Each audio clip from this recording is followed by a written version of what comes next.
Now stop beating your gums and sound the attack.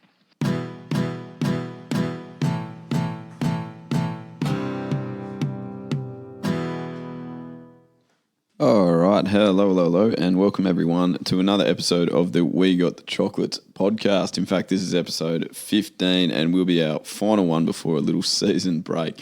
We are very fortunate enough to have, the regulars in the studio. Sam Heazlett's on my left. Welcome, Haz. Hey, Lee. Excellent, great contribution already. Haz strong. Mitch of Skinny's here. Yep, lethal, how's things? Microphone's working, and then we've actually got Baisley sitting over there as well, haven't we?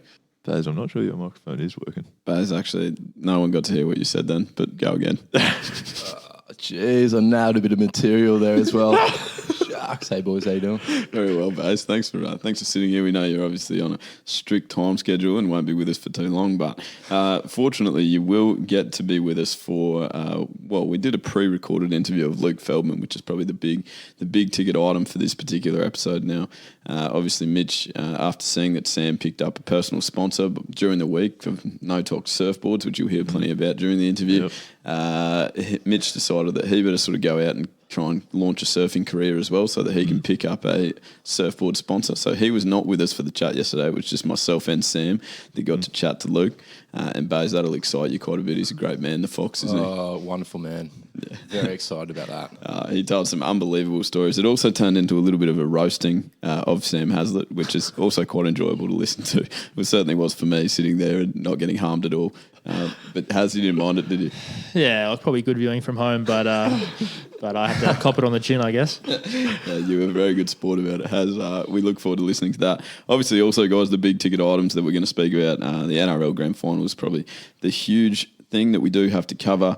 We'll get through a little bit of cricket. We've written a new song, actually, and there's a bit of context to that song. I'm quite excited about this one. I think I've really found my perfect vocal range there, boys. And then we'll obviously just check in with how Skin's stats for the Rugby World Cup is going. And that will pretty much be us. We have got a social sim bit and an overused buzzphrase section as well. So a couple of regulars to round out season 1 of the We Got the Chocolates podcast. Now, guys, we'll start with the Luke Feldman interview, obviously, because that is what you will all be wanting to hear. He is obviously away and on site when he recorded it. So there is quite a bit of background noise, a little bit of appealing and such, which he talks about in quite a humorous manner. So that'll be just on the other side of this little song.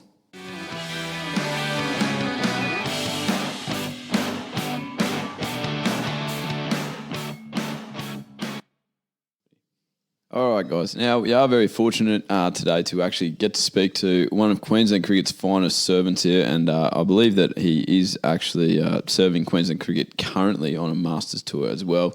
So Luke Feldman is the person that we're about to speak to. He's played 63, or did play 63 first-class matches, 33 List A games, and 23 2020s. And I also think that he might hold the record for most 2020 franchises currently played for at the moment. Serious journeyman there, yeah. Yeah, that's right.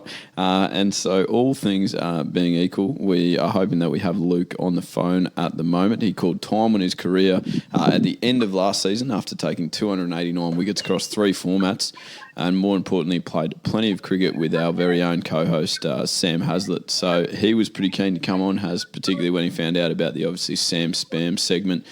So Luke Feldman, have we got you there? Yeah, loud and clear. Oh, magnificent, mate. You sound outstanding. It does sound like you're outside. Can you give us a bit of an idea as to what you're currently doing and where you are in the world? Yeah, I'm currently in Bundaberg at Salter Oval in Bundaberg. I'm a mentor for the North Queensland Monsoons. They've reached the semi-final stage. They're playing the far North Queensland side, and at the moment, we're not going too well. That's we're bowling, and the far North Queensland side are 1 for 75 after 8 overs. Oh, geez, that's good going. That's a rate of knots. Yeah, well, par score usually on this field is 140, so they're exceeding that at the moment.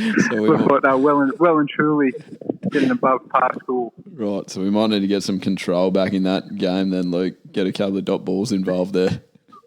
Well, at least bowl one side of the wicket would be nice. If they've got you to whack a few when your team bats, Lukey, then I reckon you're in with a good shot. Well, that's right.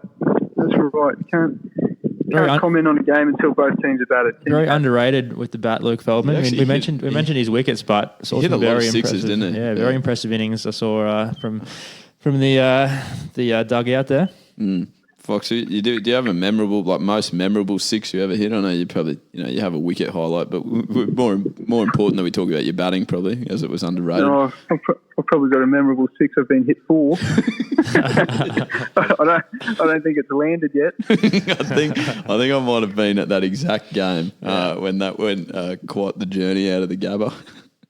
Yeah, Dan Christian got it. Landed in someone's stein at the German club over the back there. And if you're listening, good hit, Dan. Thanks, mate. Yeah, Dan actually is a big listener of the We Got the Chocolates podcast, so he will definitely hear that. Now, Luke, obviously you did indeed have to call time. Well, you probably didn't have to, but you did call time on your career at the end of last season. What have you been doing with your spare time since the retirement? Has it opened up a bit more time for you, or have you just gone straight? I'll tell you what I haven't been doing, and it's running.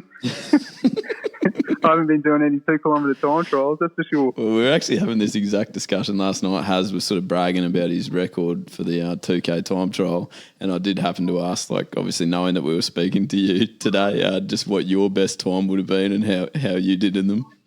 Well, my best time was a 7:37, which I was very proud of. That's very good. But like I said to Haz, good time, mate. But geez, you still nick off, don't you? You did that one for the team, didn't you, Foxy? It was all about no punishments for the rest of the group, wasn't it? Well, I couldn't afford any physical punishments for myself. I had to get through the season. He was mean enough though to come and start of this season watch us do our 2K time trial and sit on the bench and sip his latte, I think, while we did our run and saw us in pain. So that's perfect. Okay. Yeah, just a bit of encouragement at the 700 metre mark. Go the Bulls. That is fantastic. So Zero Fitness, mate. You actually are still playing a little bit of cricket this year, though, aren't you? For the mighty Valley Diehards. We've spoken to Goaty on the show before. He'll be happy to have you playing there. Red Bull only for the Diehards this year. You see, most players stick to white ball only after their career, but you've gone the other way around and stuck with the red ball cricket. Yeah, well, those most other players you talk about are usually batsmen, So yeah, true. So that's why they choose to play the white ball format. Well, I don't particularly want to go at 12 and over from some 16-year-old kid trying to make a name for himself. No, I don't think I deserve that. So I'll stick to swinging it round corners and going at 2s. No, you certainly do that very well. Absolutely. That's perfect. So you will be playing the red ball stuff for Valleys. Outstanding. Have you got to have a game yet on it? You played the first week of a game, didn't you? And then had to miss yesterday. Yeah. Well, I got to sit down and watch the boys bat most of the day, but I bowled 4 overs at the end of the day, and everything I hate about cricket happened in those 4 overs. Had a drop catch, an LBW not given, with a very poor excuse by the umpire. Oh yeah, they get you. And then followed by bowling a short wide when they got pumped. So plenty of carry on there, I'm sure, as well. I can't wait for the rest of the season. So that just reminded you of why you did call time on your career. That's perfect. We have already sort of talked about the fact that you weren't probably the biggest fan of pre-seasons for the Bulls. Has that been something that you certainly have enjoyed, and particularly sort of you tell some great stories about the annual training camp to Moreton Island as well, Fox. That was something you loved, wasn't it? It was Moreton Island. See, what I don't mind doing pre-season, getting fitter, but I just want it to be relevant to what we're doing in the season. So one year, I think Phil Jakes had us doing gymnastics. I never saw. Look, some of the boys can't touch their toes. It's quite embarrassing. So we're at the national gymnastics centre, getting coached by national coaches who are just wasting their time on 18 cricketers. And to be honest, Nadia Comaneci never had a net before she went to the Olympics, did she? No, I'm afraid I'm not even sure who Nadia Comaneci is, but I assume she's some sort of gymnast. Yeah. No. She's the first person to get a perfect 10, mate. Is this not a sports podcast? Yeah, it is. Sorry, man. But obviously, we haven't branched out to the gymnastics section. Haz has been too busy talking about rock climbing and surfing, so we haven't got to gymnastics yet. We'll get there eventually. Oh, well, that doesn't surprise me. Two things that are free to do, surfing and rock climbing. It's a pleasure. It's a pleasure to be on the podcast with the most fiscally responsible person in Australian cricket. Yeah, we have actually just been talking about how Haz is the next best thing from the barefoot investor, that's for sure. Absolutely. Got no defence there. It's probably a fair call. You don't mind saving money, do you, Haz? Any Still opportunity? at home, Haz? Still at home for the listeners? Yeah, for the time being, sure am. Yep, thanks, Mum and Dad. Luke, back to your cricket. Just in one game, sort of a Shield game last year, you actually took like 5 for in, and it ended up being sort of your third last first class match. How did you actually know that it was definitely time to hang up the boots? Because it seemed like obviously you're still bowling well enough, I would think, certainly from an outsider's point of view. But did you always know that last season was going to be your last? Yeah, I did. I informed the coach at the start of that season that it would be my last. I think I did have the opportunity to probably go one more year, but I just didn't have it in my legs, to be honest. And I didn't want to be in a position where I might let the team down. You don't want to be that old guy who can't get to the ball when the team needs you to. And then just backing up on that day 3 and day 4 with the ball, and I've had a bit of back problem my whole career. So it was day 4 came. It was getting pretty tough on me. So I know you certainly to hang him up. Certainly wouldn't have let us down out there, Luke. You're a great competitor, great to play with. Always put in for the team. And as we know, you're also a police officer. And also I believe you've got a pretty funny story about how you used that position to your advantage on your debut Shield game when you were away on a cricket trip with the Queensland Bulls. Yeah, I did. So I was on Sheffield Shield debut down in Victoria, and I was rooming with Nick Kruger. And after I got my first wicket, I was pumped. First day's play.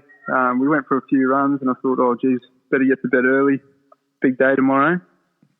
And I get a phone call about 2:15 it was a Friday night going into Saturday, and it was from my roommate Nick Kruger, who was in the next room down, and he goes, "Where are you going?" I said, "Nowhere, mate.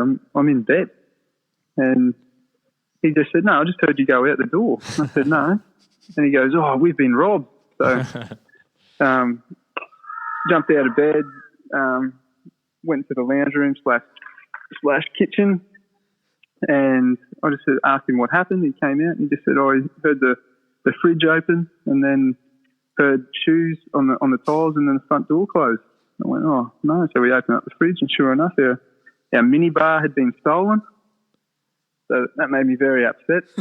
And thirsty. And then we were only on the first floor at Fitzroy Street. It's not the best area, but that's where we were staying in Melbourne.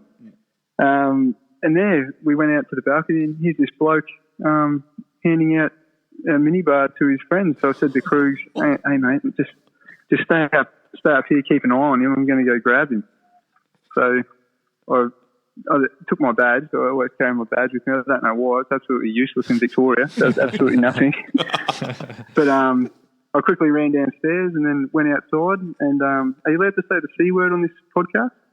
Yeah, absolutely, of course. Yeah, so I said, "Wrong room, champ." And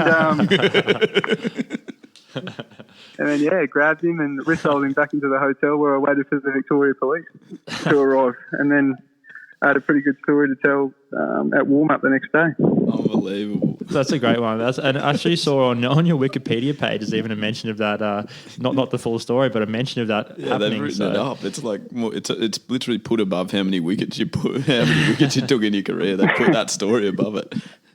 Another part of your life. It's nice to know that's the class of journalism that you're doing to the podcast has, Wikipedia. Yeah, excellent. Yeah, very valuable source of information, Wikipedia. That's the first thing it goes to. Is that free? Is that free to access too? Yeah, definitely is. Yeah, of course it is. Spot on. Another part of your life, spent a lot of time up in North Queensland before coming down to Brisbane for cricket. So you're a big rugby league fan, supporting the North Queensland Cowboys, and it was a disappointing season for them, wasn't it, Foxy? Where did they go wrong? Oh, just injuries, mate. I think we didn't have the same team on the field for the first 8 rounds. Yeah, Cole Felt missing, and then Jason Taumalolo injured. Then Michael Morgan picking up an injury during that origin period.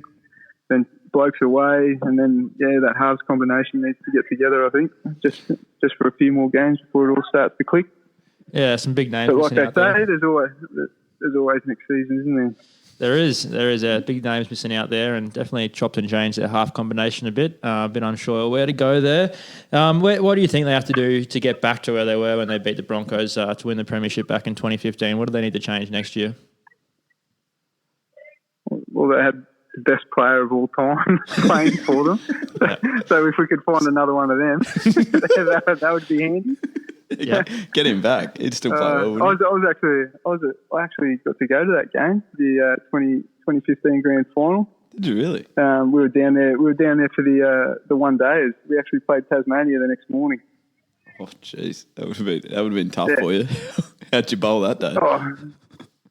Oh, poorly. I think we went down North Sydney Oval. It's always a great place to bowl for the bowlers. 15-metre boundary. Excellent. No, you're hiding to nothing there, aren't you? Well, maybe I might be getting my years mixed up. That could have been the 400 game. Maybe we won before where Hearts and Kawaja put on 280 for the first wicket, chasing 400. I remember, and we got it with 3 overs to spare. Yeah, unbelievable game, that one. Yeah, I don't know what year it was in though, but I do remember that game distinctly. Now we're recording this segment on the day. That's a massive shout in the background there, Fox. What's happened there? Is that good for you? Not out. I think there was a fake appeal during a wide Yorker. I think the batter hit the ground. Okay. I think the umpire wasn't being called wide. Oh, that's perfect. That's a win then. Great so well done. Yeah. That's great mentorship. The umpire. That's all right. So I'll go back. We're recording this segment on the day of the 2019 NRL Grand Final now, and the Roosters playing the Raiders tonight. What's your prediction of the game, and how do you think it'll play out? Well, if the Roosters defended like they did against Melbourne last week, I think it's going to be pretty tough for Canberra to get the win. But I'd like to see Canberra just a lot of second phase play, and then seeing if they can tack during the broken defensive line. I think that's the way they're going to have to go about it. Yeah, I agree. I think the both teams have been really good in defence this year, and Canberra showed that against Melbourne a few weeks back as well. But definitely they need to show that spark in attack and throw the ball around and try and find some broken defensive line. Fox, can I just jump back to you're obviously a very loyal supporter of the Cowboys. In my first couple of years at Valleys, obviously I was lucky enough to get to play with you a couple of times there, and there was one particular song that you introduced us to whenever the Cowboys got a win. And I'm just going to play that little song for you and see if you still remember this one well.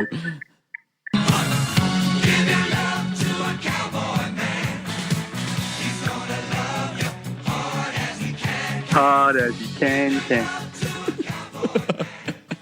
You remember that one quite well, Fox? It's one of the greats. They play it after a home win. Oh, they're it's still relevant. Stadium or 1-800-SMILES. Absolutely. After every home win, that is the first song that gets played on the PA. Oh, so it should. What a tune. Honestly, I wasn't even a Cowboys supporter, but every time they won, I just got excited so that I could hear Fox come into the dressing room and sing that. Yeah, for Life at the Outpost, it's called for the listeners. Life at the Outpost. And it starts with the sort of, Shiva. That was the one, wasn't it? Right. Yeah. That doesn't get the crowd buzzing. I don't know what will. We might have to actually just introduce that as the opening theme song for the podcast, I think. Brilliant. No, perfect. And then actually, we did. Have you told the listeners about? We did play together at Valleys, and you retiring Herf in the dark to get us a draw. One of the great draws. I've actually never got to tell that story. Yeah, you might have to tell it, Luke. Oh, we were trying to bat out a draw against the Sunshine Coast, and it was getting quite dark. And Queensland Bulls bowler Matthew Gale just slipped one out the front of the hand, and it was maybe waist high, full toss, and it hit Lee on the wrist, and then to soak up time, I'm pretty sure it was to soak up time. He's gone down like a sack of spuds, and he actually had to get stretchered off the field for a ball that hit him in the wrist. So it took about 15 minutes, and then it was too dark after that, so he saved the game. Yeah. One of the straight out of the Cameron Smith gamesmanship handbook, I think. That's right. Smart cricket. Oh, geez, that's out, surely. It was a run-out opportunity, direct hit. Yeah. Penguin didn't give it. Jeez, you guys need a bit of luck there, Luke, that's for sure. No, yeah, that was... two for 109 after 13 now. Oh, you've actually pegged them back a little bit. Yeah, a little bit. Still going to be a bit of work to do for the boys. Yeah, I would think so, actually. Now, also with our time at Valleys together, Fox, you actually introduced us to the one of the greatest prank calling setups that we've ever witnessed. In fact, you used to be one of the greats at using it. You actually, oh my goodness, there's something happening every ball in the background there. I've got to tell you that was actually an appeal from field number 3, which is probably 500 metres away. So yeah, he was a bit excited over there. But yeah, not out again. Don't know what these guys are doing. The old Penguins could dust a finger off every now and again. Come on. No, there hasn't been one dismissal given. We've heard 14 appeals. It's unbelievable.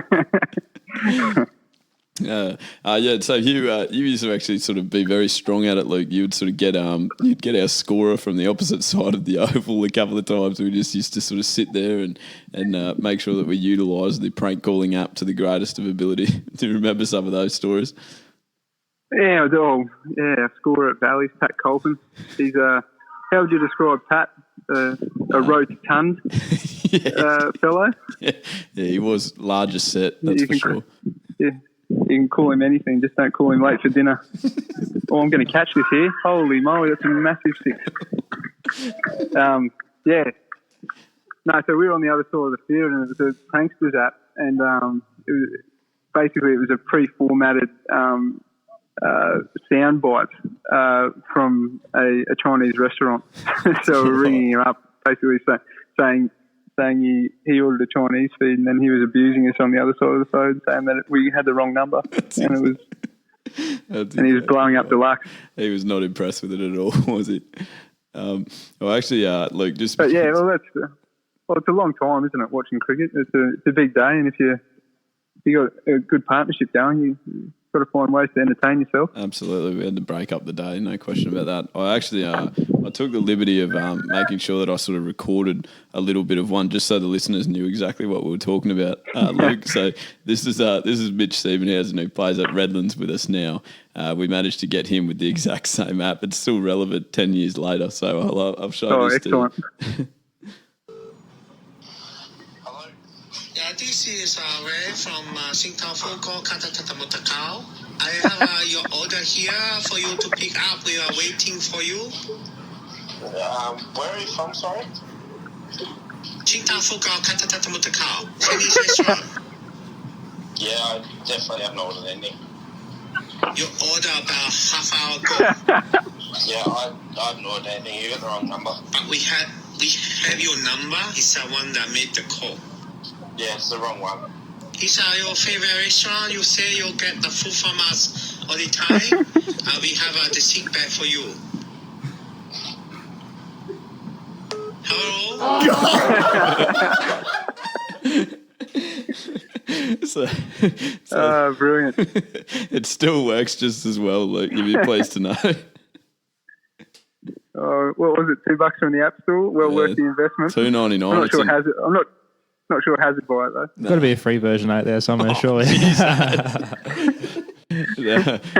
Fox, we obviously, you know that we do sort of run the sort of Sam spam section where we just get listeners to be able to sort of ask questions of Haz. So we thought it might be a great opportunity for you, who has played so much cricket with him and spent so much time with him, that you might actually have some insights into, well, we've heard a little bit about sort of what makes him tick, and that's mainly money by the sounds. But we might sort of give you the floor and just let you ask a couple of questions to Haz as well.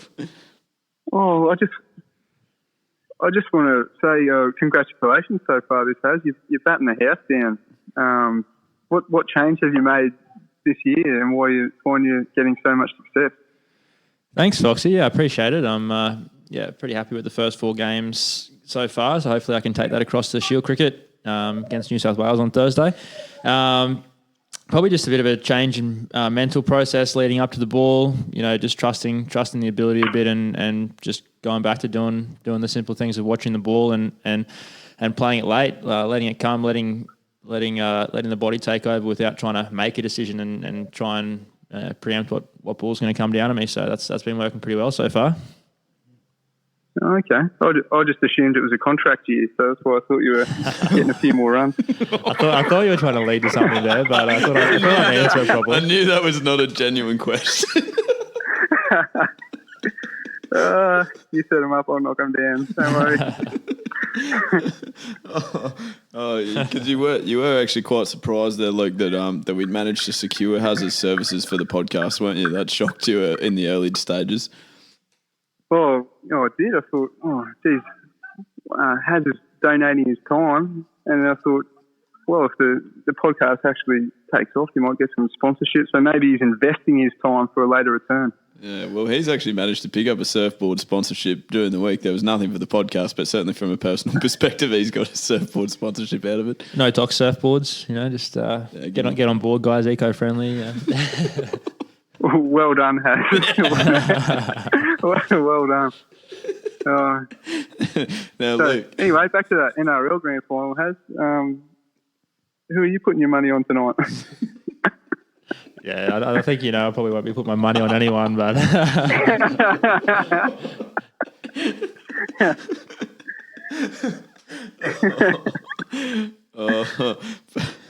and Luke, I'm trying to get myself together here. You actually have a couple of great Sam Heazlett stories, don't you? What would be your favourite Sam Heazlett story, mate? Do you reckon from your cricketing times together? Have you got a lot to choose from? There's been a few. It's him bringing his own food to a cafe or something like that when the boys get together. But my favourite is Tasmania celebrating after a win, and Haz doesn't. He's a teetotaler, doesn't drink. That's absolutely fine for the listeners out there. But the boys were going shout for shout, and I felt bad because normally they leave Haz out because he's not drinking. I don't think Haz would be too keen on shouting everyone to drink anyway. But I thought I'd include him. in the shout. So it was probably, I don't know, before midnight. So it would have been around 10:30 at night. I've gone up to the bar, and I think I sent a WhatsApp message to everyone to put their order in. So I was at the bar, and all the drinks came through. And 10:30 at night in Tasmania, Sam Heazlett chocolate milkshake at the bar. Well, it was a ice cream bar plus a normal bar in one. So how could you go past it? I just thought that was fantastic. Why not celebrate a win with a chocolate milkshake? So you literally had to go to the bar and say three rum and cokes, 4 vodka lime and sodas, and 1 milkshake. And a chocolate shake, thanks. Oh, that is perfect. Got to be a standard order like that. They'd be used to hearing things like that, surely. Oh, yeah, absolutely. 10 p.m. at night, everyone's craving a milkshake, I think, in a bar. Beautiful. Yeah, outstanding. Luke, you have been unbelievable to talk to, mate. That is for sure. Some of your great stories. I've spent more time laughing than talking, to be honest. So we appreciate you coming on a huge amount. We look forward to getting this one out to the listeners. Obviously, we wish you the best of luck in obviously the run chase, I guess, that you guys will be trying to track down there. That's right, isn't it? Yeah, all those, they're 3 for 130 and there's 4 overs to go. So they're just about on par with the par score at this field. But, yeah, thanks, guys. It's been a pleasure being on We Got the Chocolates, and I look forward to nicking you both off this year. I was going to say, we'll see you in a Red Bull game this year, and we'll try and make sure that we just get a short and wide one and dispatch it so that we remind you of how much you love cricket again. Beautiful. Awesome. Excellent. Thanks very much, guys. Mate. Thank you. See you, Foxy.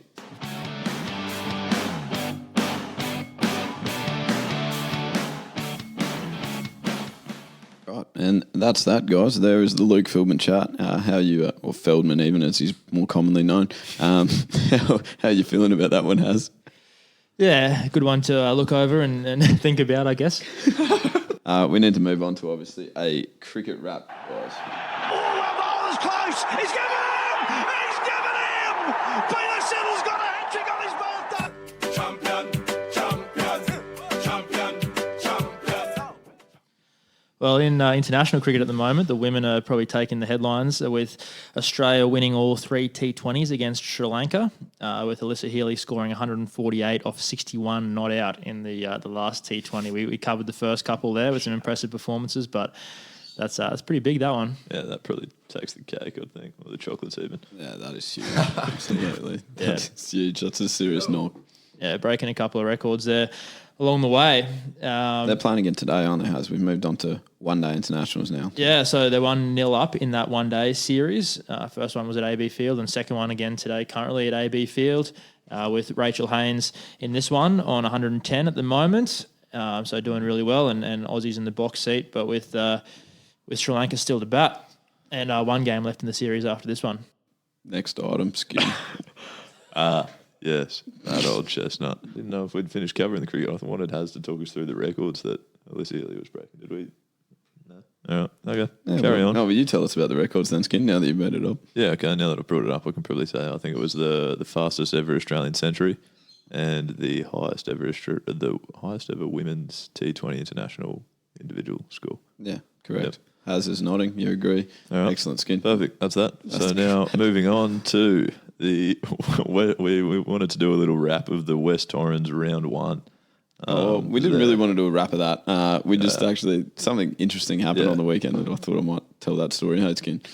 Yeah, correct. Yeah, had sort of one of your mates from Brisbane has moved down to Adelaide and was debuting for West Torrens, and you, despite being in Brisbane, had the pleasure of presenting him his cap. That's right. Apparently, so I wanted to hear that story and how that all went down, Lethal. That's good. I'm pleased that we finally got to that. We've gone about as good as the Channel 9 commentators last night, but we'll get to that as well. Josh Tascombe, who we've actually spoken about on the podcast before, in the Andrew Godey episode, he has moved down to Adelaide, obviously from Valleys here, went to West Torrens, made his debut on the weekend, but Mark Harrity, the coach at West Torrens, he rang me during the week and said, "Hey mate, how would you feel about presenting Josh with his cap?" I was like, it could be reasonably tough, given that I'm not in Adelaide. Obviously, I'm in Brisbane and we'll be playing at Wynnum. And he said, no, I want to do a cricket first here, and you're going to present via FaceTime, which was intriguing. I was unsure of really how that was sort of going to go. But sure enough, sort of 15 minutes before we went out to field in our game, I had Josh Daskin. Well, my face was on the phone there for Josh, and in front of all the West Torrens boys down there as he was sort of waiting for his cap. And I made my little speech. It was quite weird. I could sort of only see Josh's nose in the camera because he was holding it quite close to his face. And then I couldn't see anyone else around, but he assured me that they were all listening. And then obviously the video sort of came out later, which we'll put on our socials as well, just to show you how that went. But it's quite interesting. Sort of, I obviously went for sort of the Bluetooth handshake. Tried to, I was shaking hands, but he obviously couldn't reciprocate that feeling. So yeah. Technology hasn't quite advanced that far yet. No, unfortunately maybe not. one day. That is unheard of.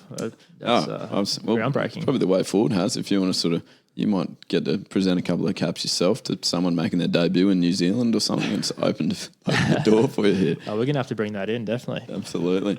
Unfortunately, West Torrens did actually go on to lose that game in first grade against Woodville.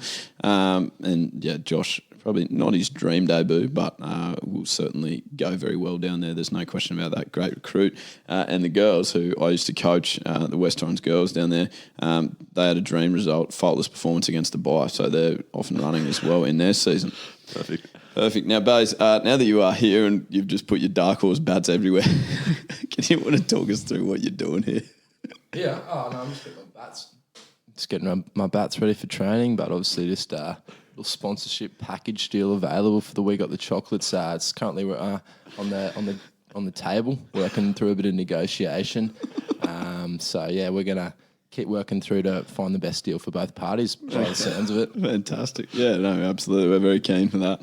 The Dark Horse have been getting some serious numbers around the contest in terms of their cricket bats in our studio here. Absolutely. Killing it.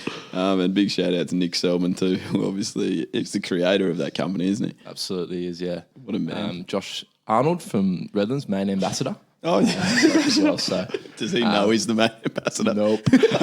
But he did it on the weekend. Yes, he crushed one. It sounded very good, I must say. Yeah, absolutely. So now that you're here, Baz, I actually wanted to. We've written a song. The song's called Herf.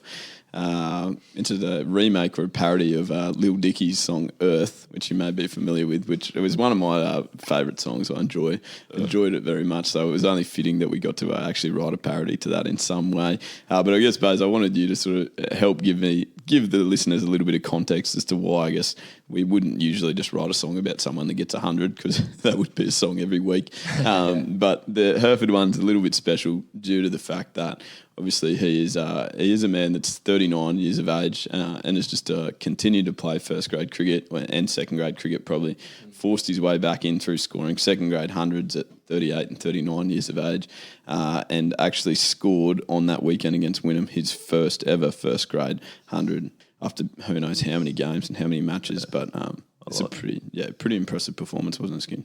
Well, I didn't get to watch it, so I wouldn't know, but yeah, from what I've heard, it was good viewing. And yeah, definitely an impressive story, that. Yeah, absolutely. I'm looking forward to the song, Gabesy. I think you summed it up really well there.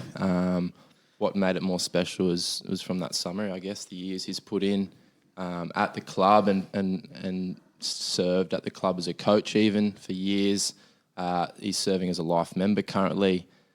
So put a lot of time into the club, but it was also something that Nick always wanted to actually do. It was a big monkey on the back for him, I reckon. Yeah. It was the 100, and he always kept saying it was kind of the last thing that he really wanted to knock off, and I think that's a credit to him, given that he spent a good amount of the last 3 or 4 years in second grade, working hard, and then last year scoring big runs and hundreds and forcing his way into the team. Yeah. And then hitting the ball, kind of continuing that momentum from last year, hitting the ball really nicely this year for us in the one days, and then.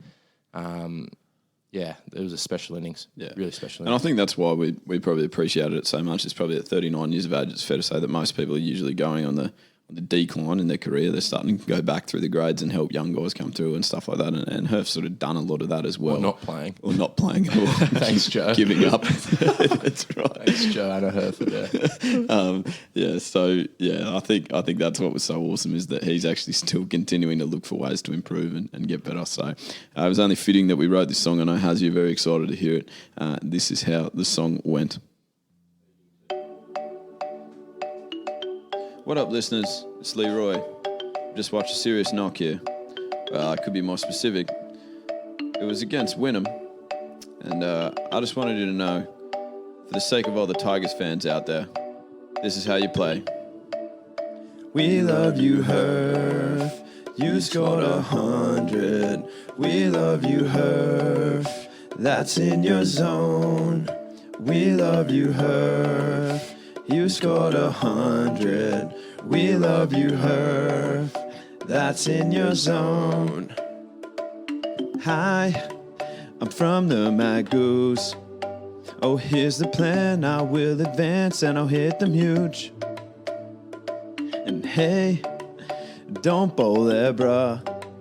Oh, I'm looking for 2. Now I'm on the back stool, punching in a gap. Hold us at the club, but I hit him through mid-wick.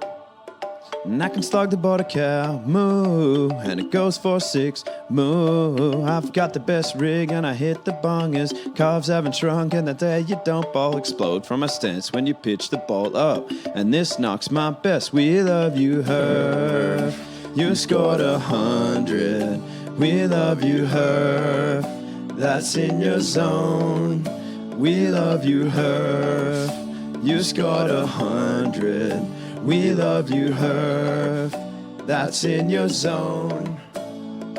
And bum, I'm on my way to a first grade 100, 6 in the shed. My confidence grows and I'm loving this deck. Hitting the ball with a full dribble check. I'll cover drive and hit straight 2. Scored 99, so 100 shoe. Sim fielders in, but we're under the pump. That's a bouncer, oh damn, it's short, so pull. I'm a rest sweep this next night. Watch this Liano hit it with force, yeah. Another 4, get on, oh. The 100's inside me, then century. Look at this grin, I look quite young, but I am 39, doing it on my flute. Get a Powerade India, push out and the crowd erupts. I might have sore knees, but I've scored 170. Oh. He scored 100. We love you, Herf. That's in your zone. We love you, Herf. You scored 100. We love you, Herf. That's in your zone. We love you, Herf. I'm a fan. Can you hear me? Herf's been the man for so damn long, and now he's got a ton. Today was the day that Herf hit 100, he hit Wynnum away. What can I say? This was Herf's day. He stood up to the plate, gave nothing away. Now it's like bowlers don't know how to act when they stand at their mark with no plan of attack. What do I do when Nick Hurford goes whack? We don't know anymore, we just put 2 guys back. He's a clubman. He's a veteran. He's a legend, man. We love the man. Love Herf. Might be the greatest listening that part, but that's okay. We love you, Herf. Whoa, Herf. Yeah, yeah. We love you, Herf. That is 100. Hey, bowlers. Great jewel. Hey, tigers. All of you, come on, every one of you. I'm older than Robbie Farah, but I'm batting like Sir Vivian. Hum, hum, hum away, hum, hum, hum away, hum, hum. And this song is out of ammo, so we might just wind it up right there. Thanks, guys. There you go, boys. That is the Herf song. That absolutely killed it. Tune them all now. How much auto-tune on there, Gibbsy? Well, Gibbs, I'll tell you what happened, actually. It's normally I obviously do quite the baritone sort of voice, as you're hearing me speaking now. Mm-hmm. What I didn't mention in the preamble before that song is that we actually sort of dethroned Skin with the number 1 rapper for the podcast. So Jasper from Redlands as well, he came in and wrote the rap verse, managed to produce that and nail it first time, which was maybe second time, as yeah.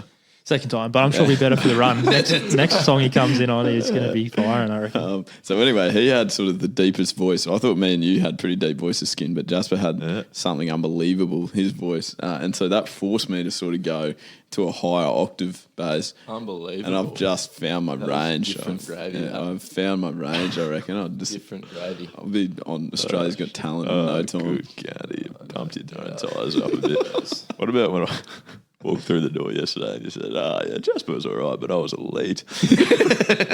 And then the only blunder on the song was that was me. Damn it. You're not working out how to bloody do a bridge. I couldn't come out of the bridge there. I was struggling. Best work from Brennan. Lyrics and all. Yeah, thank you, Baz. I appreciate it. I'm glad you're here to hear it. Now, Baz, you're off to hit some cricket balls, aren't you? So you're departing the scene. Thank you very much for coming on, mate. The listeners have missed you. I bet. Bit of arrogance is the theme of the podcast. There we go.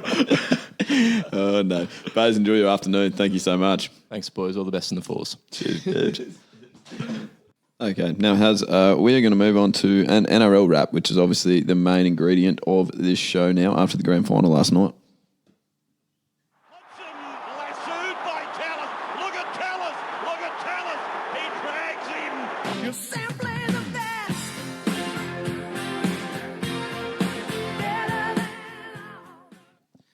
Yeah, only one NRL game on the weekend, but it was a pretty important one at that, and I reckon a lot of our listeners probably watched it. But the result of the game was that the Roosters beat the Raiders 14-8 in the grand final, and probably disappointing a lot of people because I think the vast majority of Australia were going for the Canberra Raiders, hoping the underdogs there could get the upset win, but it wasn't to be.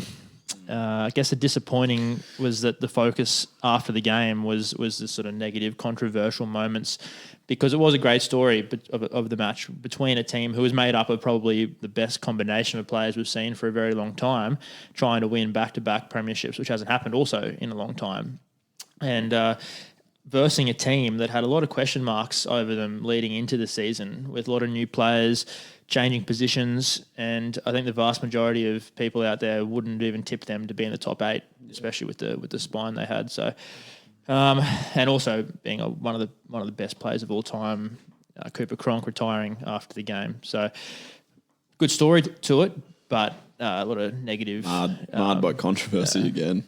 Yeah.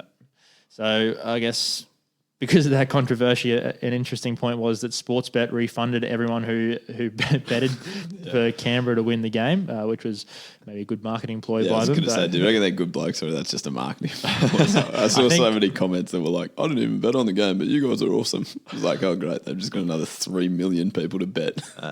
I think that if they refunded for every match there was controversy like that during the year, they probably would have refunded 90% of the NRL games. So I think it was just because it was the grand final that it happened that way. I think that's quite effective by them.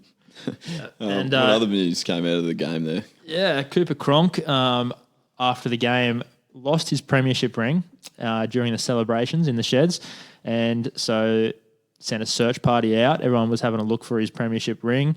And luckily for him, it was found by a lady who worked for the Roosters, apparently, in a very Australian place in one of their eskies, under the ice in the esky. So good searching. And Cooper Cronk says that he isn't very sentimental and it'll just sit at home collecting dust, probably with all the other premiership rings he owns, but probably not something you want to lose when it's worth about $10,000 apparently. Yeah, that's right. Exactly. No, that's very fair.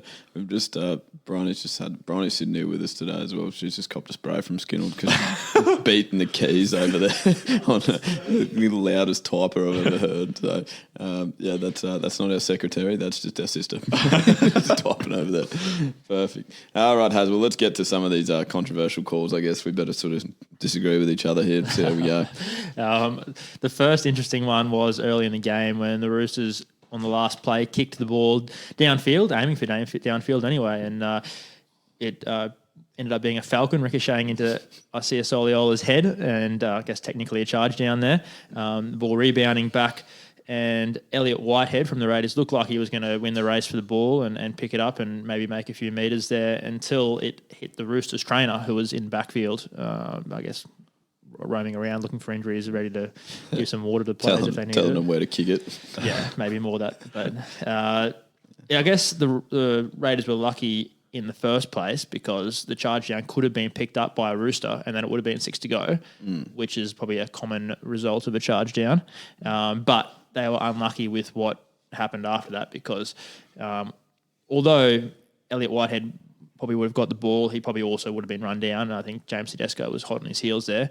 But the fact that it hit a trainer doesn't happen too often, and the rule, I guess, does state that if it hits a referee or the ball hits a trainer, then the attacking team gets the ball and they get a fresh set of 6. So that's a stiff rule for my skin. What do you I think, like, if it's the Roosters trainer, surely they can't get the ball back. Otherwise, that's a set play. You'd be running all the time. Yeah, they're trapped all with the trainer. I don't mind it. Yeah. Bring it in. Yeah. In this situation, I mean, the trainer couldn't have got it in the way. It was a very fast reaction, and he definitely didn't mean to do it. And I have seen it quite a few times with the referee getting in the way and the attacking team getting the ball back. Maybe it is a set play where you aim for the referee in the defensive line and try and kick it into him so you get it back for another set of 6. But why does the rule need to be you get a fresh set of 6? Why can't it just be roll the ball on whatever the next tackle is? It's the last tackle though. Yeah, well, in that case, but it's not always going to be the last tackle. No, it's not when they kick. Oh, yeah, true. No, well, yeah. I guess you could just say replay last play. Yeah. Play 5 again. Yeah, I wouldn't mind that. Well, I've come up with a new rule for you boys as well, actually, that I'll run past you when we get to the next controversy. Fair enough. That did actually, though, when the Roosters got the new set of 6, it led to the Roosters' first try with Sam Verrills going over from dummy half, and he has been very good this year with Jake Friend being injured. That's another point to mention, I guess. And the second controversial thing I'm going to bring up is the bomb that was put up at 8-8 late in the game, bounced off the Raiders' shoulders back towards the Raiders. So technically it should have been last tackle still, but the ref put his hand up and called 6 to go before being told by the pocket referee that it should still be last tackle, so he changed his decision. But by that stage, Jack Whiten had already seen the call for 6 to go and probably realises then that he doesn't need to look any further to see for any changes, because refs don't usually change their decision. And obviously couldn't hear him calling that it was then last tackle because of the noise of 80,000 people in the background. Now, the Roosters get the ball back after he took the tackle and end up scoring the next set to win the game. In the end, the Raiders probably wouldn't have scored, even if they had heard that it was last tackle. But there's always that possibility, so you can't take it off them there. However, it was their own fault as well for some poor defence leading to the try by the Roosters, because the Roosters were a long way from the try line and the hole opened up for the Roosters to run through. So that was their own fault. Yeah, I think this is such a hard one, I reckon, because it's kind of like they got the decision right eventually. Like, it definitely shouldn't have been 6 to go. And so if it was given 6 to go and then the Raiders then went and scored, then like the shoe would be on the opposite foot and the Roosters would be blowing up ridiculously as well about the fact that they were robbed and it shouldn't have been 6 to go. I think they're absolutely cooked. Like, the only way it can work is if they had been able to go, well, no, it's not 6 to go, and they still called 5 and last straight away. The problem is, like, you hear you can hear the reffing audio. In fact, I'll play it for you here. Okay. 6 to go. Is it? Raiders, off Raiders. Last one. Last. Still last. Change over. I called it. 6. Hand over. Now, look, I'm okay with refs making wrong decisions. Like, obviously, you don't want it to happen. You want them to make the right decision, but the fact is they're going to make wrong decisions, and that's okay. I mean, they're trying their best, but in that situation, it's the process that needs to be right, and the decision-making process that the refs go about, they have control over that, so they can control what happens there. And once they in that situation, they have to make the call straight away. They have to decide what the call is, and he called 6 to go. And I think he has to stick with his call. You know, I think that's the right process. So I just feel sorry for him, because when you actually look at that audio, well, listen to the audio, look at the video, he actually tries like 6 times to say it's still last. Like, and I guess the whole point of having a pocket referee or having the 2 referees is they can help each other like that.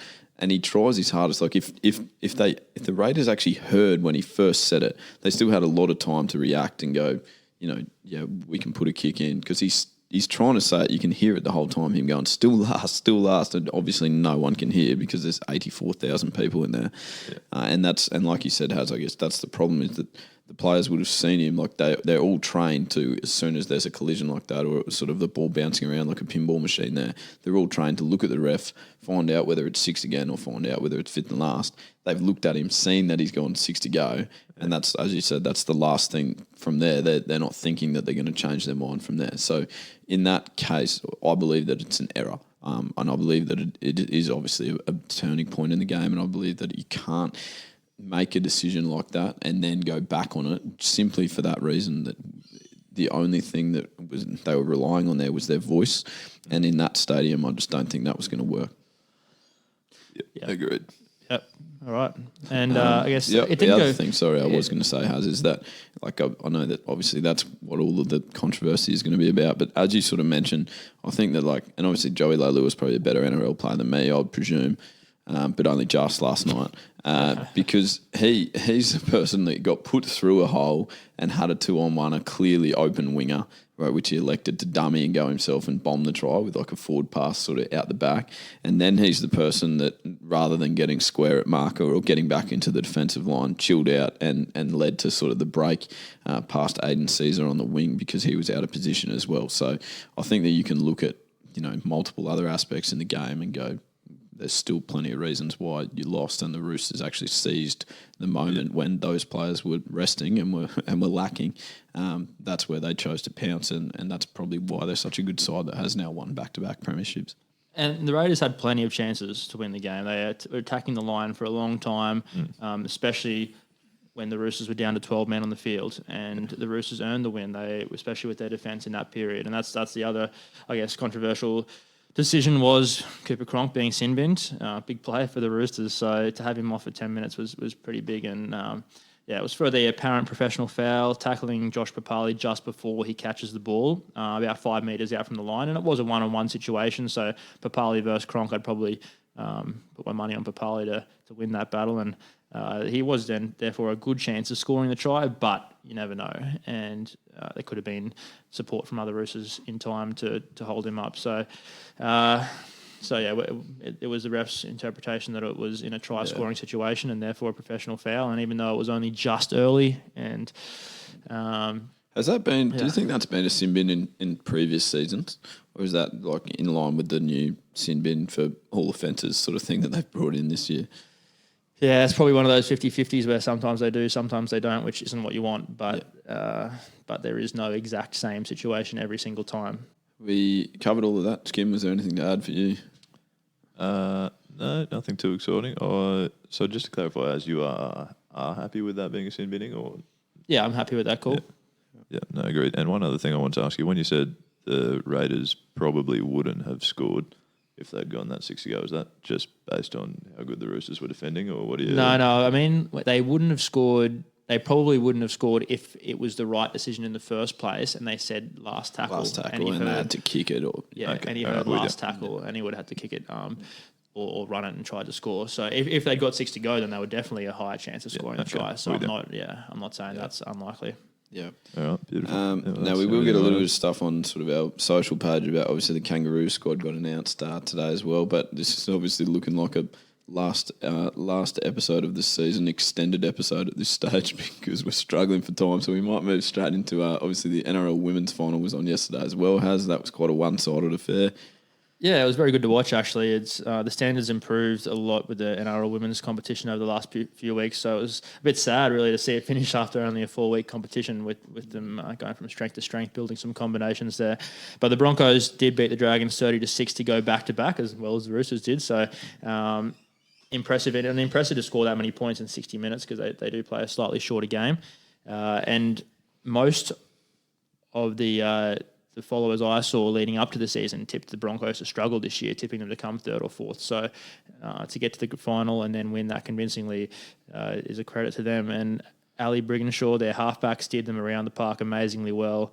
And despite the fact that the Dragons did suffer numerous injuries throughout the game, they were struggling with very few players left on their bench towards the end, and they just couldn't come back from that. Yeah, absolutely.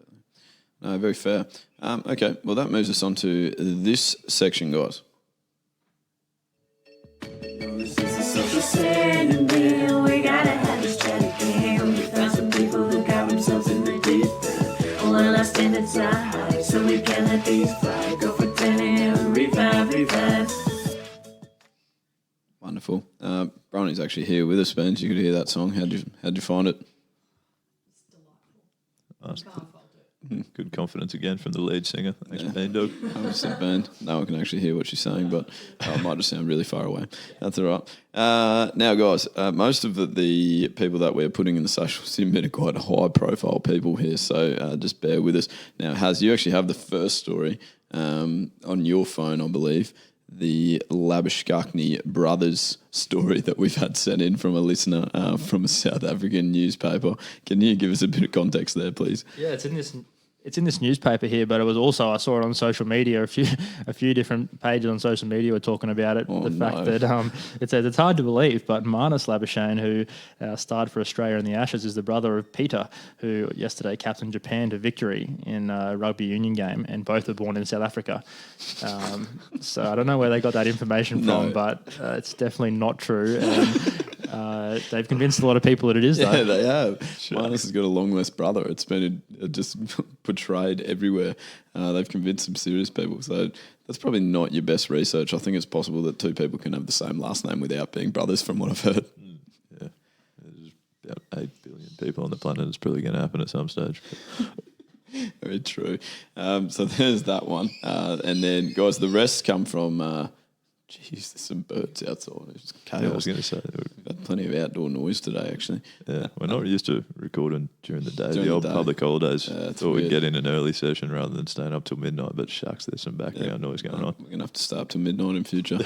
So then the rest of the social symbids, guys, they come from actually the NRL coverage last night, and more specifically probably from the post-match. Me and Haz were sitting there together and just found it hilarious just how badly the Channel 9 commentators went with their post-match interviews, with one exception to that. But I'll start with Darren Lockyer's interview of Brett Morris. Has one of the greats.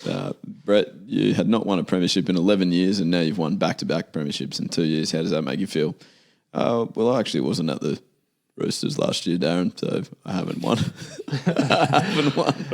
And then Darren tried to blame it on Brett Morris for telling him that he had. Told him that he had, apparently. He probably didn't, Darren. And then he also had to remind him that he actually did win a premiership in 2010 for the Dragons. So that actually wasn't his first premiership anyway. So probably not the greatest research there, that's for sure. Now I must say that Darren Lockyer was actually my favourite rugby league player, so I love him as a player. His commentary and post-match interviews there has earned him a stint in the social sin bin, though, and he probably wouldn't have got sin bin too many times in his career, I don't reckon. Yeah, no, poor Darren. Yeah. Sorry, Darren. Just crumbled there under pressure. Another person who really started to struggle under pressure was Jonathan Thurston in his interview of Trent Robinson. Now, he actually I think this question he had to ask, and Channel 9 would be very, very happy that he asked it, but this is the frosty response that he got. And that's it. Wave 6 to go, and then calls it fifth tackle. What's your thoughts on that? On the refereeing for the whole game, is that what you're... He called 6 to go again, and then you're on the back of that, you score off the back of that. Look, I don't see that. Did you felt as though we got lucky there, JT? No, I was just saying because he called 6 to go, and then he's called fifth tackle. So I was just asking what your thoughts were on that. My thoughts, honestly, if you're bringing that up at this time, there could have been lots of decisions that we want to go through. You know, mate, what are my thoughts on that? I thought that we were under the pump for a lot of that game, and we fought hard and we won the game. I felt like a lot of controversy at different times, and we decided to take advantage of it, and we decided to make a difference and change the momentum of the game, and we did. So, he was very pleased with the question, obviously. Ben Robinson, he quite liked it. JT stuck to his guns there. I actually like that JT asked the question, because I think everyone sitting at home would want that question to be asked. And I actually saw quite a few people sort of blowing up for, like, someone interviewed Jack White and didn't ask the question, and they were like, what are you doing? So I think JT, like, Channel 9 would be happy that he asked that, but the poor guy got so rattled by that answer that he then asked him how Nathan Friend's preparation had been in the lead up to the grand final. Poor old Nathan Friend at 38 years of age, who's obviously retired, was the former Gold Coast Titans hooker. And unfortunately then Trent had to jump in and say, oh, Jake Friend. Yes. So poor JT, he was a little bit rattled as well, I'm afraid. And then we had the other one we had was Billy Slater interviewing Cooper Cronk after his obviously last game. Cooper, you've won 7 premierships in your time. Probably a little bit of denial from Billy there, unfortunately, because 2 of those premierships were indeed stripped from the Storm where Billy was playing as well. So it really officially only counts as 5. But Billy's obviously never quite agreed with that decision from the NRL, so he was sticking to his guns there as well. And then this is one of my favourites, boys. This was Brad Fittler to the referee's boss here. Second one, Raiders were attacking the line. Ben Cummings signalled 6 again, and then he changed his mind. 6 again. That will absolutely do me. Oh, that's one of your greats. So those guys, they all unfortunately just for the whole just panic stations post game in the refereeing team. Not in the refereeing team, in the commentary team. In fact, they all have to go into the social sin bin. And the reason I think that they have to go into the social sin bin, boys, let me clarify this, is because I think that if that was sort of like Erin Mullen, that's sort of having the big biff with Andrew Johns at the moment. If that's Erin Mullen that comes on and makes those mistakes, then just she gets absolutely teamed and hammered by the public going, learn about the game and you've never played and you're horrible, get off and blah, blah, blah. Yeah. And then we've got all these people that obviously are brilliant players, but also haven't done any research at all. Yeah, it's a pretty high-pressure environment. It's not scripted. They've got to think of the questions on the spot really quickly, and they're not reading off anything, a teleprompter or anything like that. So they're going to make mistakes. It's going to happen. I don't know. You've been podcasting for 14 weeks now and I haven't seen you make a mistake. No, I think you had pretty bad memory then. Not today anyway. Perfect. All right, Skin. Well, we better hand it over to you. No, you just have to wait. He says stats don't go easy. Works real hard, a lot at stake. Thank you, Lethal. So I've just been continuing to follow up on the Rugby World Cup predictions that I made a few weeks ago, I hate to toot my own horn and keep the sort of arrogance in the room. That's going. A real theme for this episode, except for Haz was not happy to say that he's good at podcasting. That was the only exception. Oh yeah, Haz is humble, shock. But Shaq's, it's starting to get a bit ridiculous. Over the last week, I think there were another 11 games since the last episode, and I only got one wrong. So I don't know how this is happening, but oh well. So I'm currently sitting at 22 from 27, which is going at 81%. And this is genius. Unbelievable. I don't know heaps about rugby union, so maybe there are people out there that are going better than that, and that's not that exciting. But looking at my AFL tipping, where I was going at about 40%, I'm pretty stoked with that. And we had up on the story the Australian Wales game where I managed to get the exact margin. You haven't done it again, have you? No, that was. I wanted to go. I went back and had a look at all the margins of the game because I hadn't even checked. I hadn't even been following along with how I was going on them. So I wanted to go back and check, and that is one thing that I'll say that I'm not that great at. That's the only one that I've gotten spot on. It just happened to be the one that we had on the story. Yep. And there have been a lot of other games that have been some serious blowouts that I had not predicted. So my mean and median error in the margin for each game is 20 points. So I'm not picking the margins all that well. I know we mentioned the betting markets last time, but we should do a thing where you chuck in what the actual the betting, what you would get return from putting like $10 on each game. Oh, yeah, that's smart. Even if you put it on the favourites, like I'm sure you'd still be up there, like definitely be up. So yeah, you'd like to think if you're going at 81%, surely you're making money on it. But that's worth having a look at. And probably I think the only news to come out of Australian games since our last episode is that we beat Uruguay. I believe is that correct? Right. Yeah, Uruguay. That was a 45 to 10. Yeah. So that's sort of the only. Yeah, that's about it, really. That's all I've got for you. I think we've got, what do we got? Our last round games against Georgia coming up. So, we'll probably get that on the story or something, I would think. So. Yeah. Isn't Georgia, that's the song that you changed the lyrics to for Turbo Tom, didn't you? Yeah. Yeah, still hasn't been used that one yet. Yet to do that one. Waiting for the boss to tell us when the go to do that one is. Yeah, that's a new song for next season to promote the NRL season, I reckon. So we'll keep that one there. Perfect. Thanks again. You're done? Yeah, I think that'll do me. Magnificent. Boys, we've got a new little jingle here. I warned you about this a couple of weeks ago when I was in the snow, but I finally actually got back to the platform here and where I'm pushing the buttons. I've been horrendous at it today, but here it is. Sports Buzzphrases. We've heard a few that we will throw at you. Sports Buzzphrase. We got a long list that we'll add to Overused Untrue. There you go, Skin. Taking that down a notch there. That's a little bit slower than the jingles that we normally do. Yeah, it is. I don't mind a little change of pace. Some good. I mean, there's 2 bars there, but there's some clever little lyricism. I like that. Jasper write it for you. No. That was on me. That's on me. Sorry. That's impressive. Thanks, Skin. I appreciate that. It's backing me in. Now, guys, we are going to do a little touch football specific one. We know that me and Skin obviously play some touch. Haz was also a very good touch footballer before he got banned. Obviously, being a professional cricketer, they're not huge on you playing touch football midweek, are they, Haz?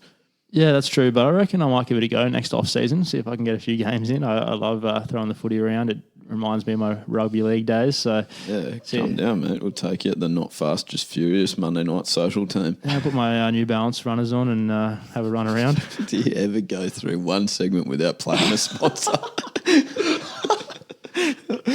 Oh, Haz, that's elite. All right, so a couple of touch football ones to throw at you boys. These I obviously helped our Redlands Crushers get into the finals last Friday night, single-handedly, wore the black boots, so because that just means that I'm getting in the trenches, doing the hard yards. If I wear the green boots, I'll try and go too fancy with flick passes and double steps and stuff, and neither of those 2 things I can do, so we went to the black boots. Good idea. I did very little, but and I also haven't played enough games to qualify for finals, so I won't feature in the finals either. But I did take note of a few overused sporting buzz phrases. So the first one, don't roll, Skin. Every single set, every rucking set, no one's allowed to roll. They're just encouraging you to get up and make touches. Even if you are actively trying to get up, it still looks like you're rolling because the other team's running forward and you're running backwards. So it's just always don't roll. Yeah, that's true. Should we, would a lot of our listeners know heaps about touch? Should we clarify what that means? No, a lot of them wouldn't know about touch at all. How are you going to clarify it though? Not sure. But I mean, it would just make no sense if you haven't played a game of touch before. It's just about like if Skin, we talk about every sport. Half the sports people would have no idea about. All right, okay, well carry on then. Don't roll. Okay, I am rolling. All right, and the other one that is talked about all the time. Every single pass that is thrown that's longer than 12 metres, I reckon, all opposition's players will yell out forward. Yeah, every pass has to be forward. They've always got to ask the question. Yeah. Forward. Rude not to. Nah, it's not actually. It's bad. Nah, it's all right. So yeah, you just have to ask. Look at the sideline, see if they're doing anything. Make sure that the referee is aware that there are 2 sidelines because usually they forget somehow. Well, what about maybe it doesn't happen so much down at Redlands Crushers, but in the mixed Monday night social when there's a poor ref doing a solo and people are still blowing up about forward passes. There's no one to assist them on the sideline. Look at your sideline. Oh wait, there's no one. That's very tough to get through that one. And then I love the refs. The refs sort of counter one to that. The way that they counter the forward pass questions is this one I hear every single game. Now it's out of the hands backwards. Out of the hands backwards, then got caught in a massive cyclone, blew forward into the in-goal area, 15 every metres, game someone of caught touch, it. there's a 50-knot wind and it always turns around at half time. Perfect. Yeah, it's right. I want to hear someone say it came out of the hands forward and then went backwards. That'd be an unbelievable penalty. Can happen if they're running backwards, bit of physics there. If they're running backwards out of the hands forward, still can travel backwards. Can it really? Well, that's why they say out of the hands backwards. If you're running forwards and you throw it out of the hands backwards, it still can travel forwards. Yeah, I've actually seen a little YouTube video that talks you through that. That was impressive, actually has. I think you might have showed me that. No, I don't think it was me. Okay, great. Good content. But yeah, I think it is.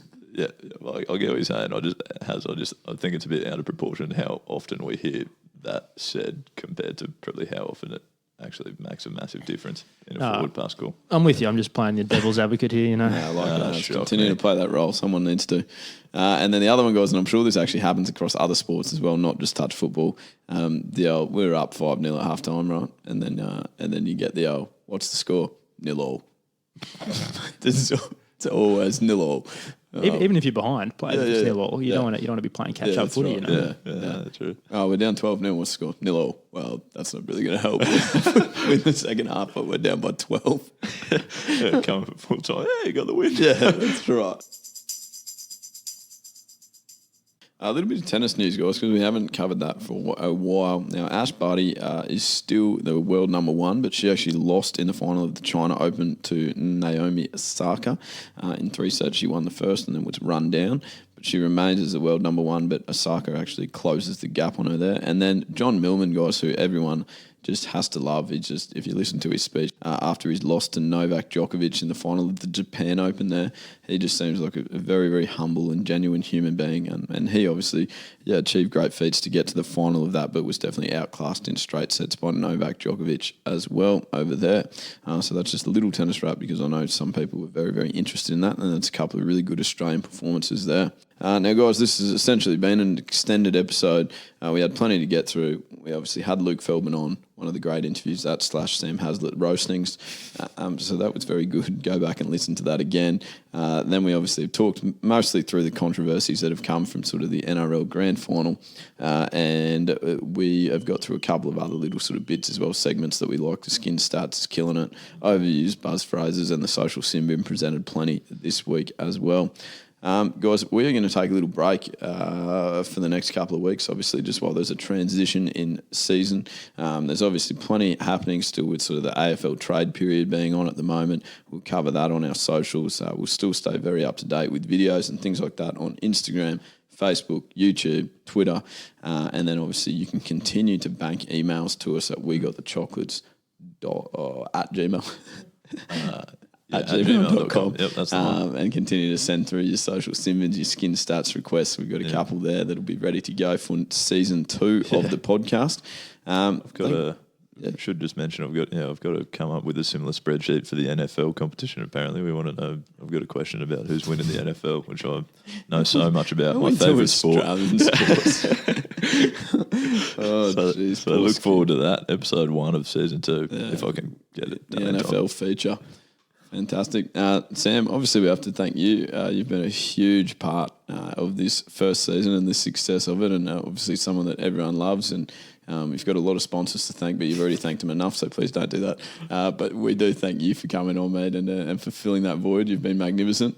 Oh, you're far too kind. I've had a lot of fun doing this, so thanks for letting me be a part of the podcast. You're right, man. Enjoy your 2-week break, and we'll see you back at the same time. Well, probably actually night time again, so we don't get the birds chirping in the background. That'd be good. The Harley Davidson. Skinner, any final words for this season? I'm a man of few words. I think I've had plenty today. That'll do me. Outstanding. Well, in that case, we look forward to season 2. Thank you very much for being with us here at We Got the Chocolates. Happy podcasting.